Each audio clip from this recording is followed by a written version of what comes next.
Kejagung akhirnya periksa RBS terduga bos besar di belakang Harvey Boies dan Helena Lim. Nama berinisial RBS santer diberitakan media pasca tertangkapnya suami aktris Sandra Dewi, Harvey Boies. RBS kuat diduga sebagai otak di balik mega korupsi senilai 271 triliun yang melibatkan Harvey Boies. Setelah tidak memberikan klarifikasi, Kejagung RI akhirnya bertindak terkait sosok RBS tersebut. Kabar terbaru, Kejagung RI mengklaim saat ini sedang memeriksa RBS. Lantas, apakah statusnya sebagai tersangka? Perkara dugaan korupsi tata niaga timah baru-baru ini menyeret suami artis Sandra Dewi, Harvey Boies, sebagai tersangka. Dalam perkara ini, ia terseret terkait posisinya sebagai perwakilan PT Refined Bangkatin, salah satu perusahaan pertambangan asal Bangka.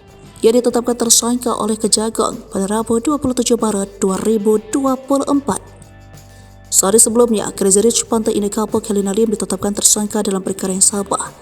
Ia dijadikan tersangka terkait posisinya sebagai manajer PT Quantum Skyline Exchange. Perusahaan tersebut mengelola dana Corporate Social Responsibility dari hasil penambangan liar yang diakomodir Harvey Boies. Namun dalam hal ini, Harvey Boies dan Helena Lim diduga bukanlah ujung tombak dari pihak yang menikmati hasil korupsi.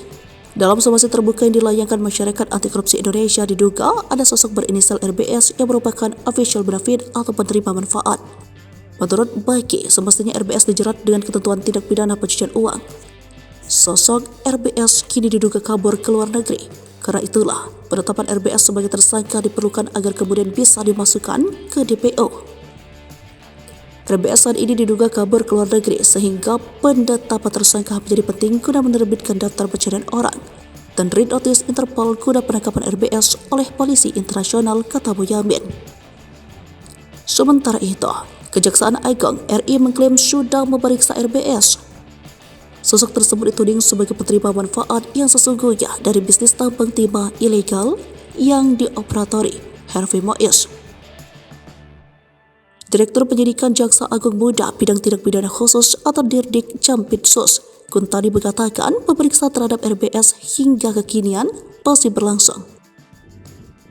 RBS sedang diperiksa, kata Kuntadi kepada wartawan Senin 1 April 2024. Ia menegaskan dalam hal ini penyidik tidak ada kaitannya dengan desakan dari pihak manapun soal pemeriksaan terhadap seorang terkhusus RBS. Diduga kuat status RBS saat ini masih sebagai saksi.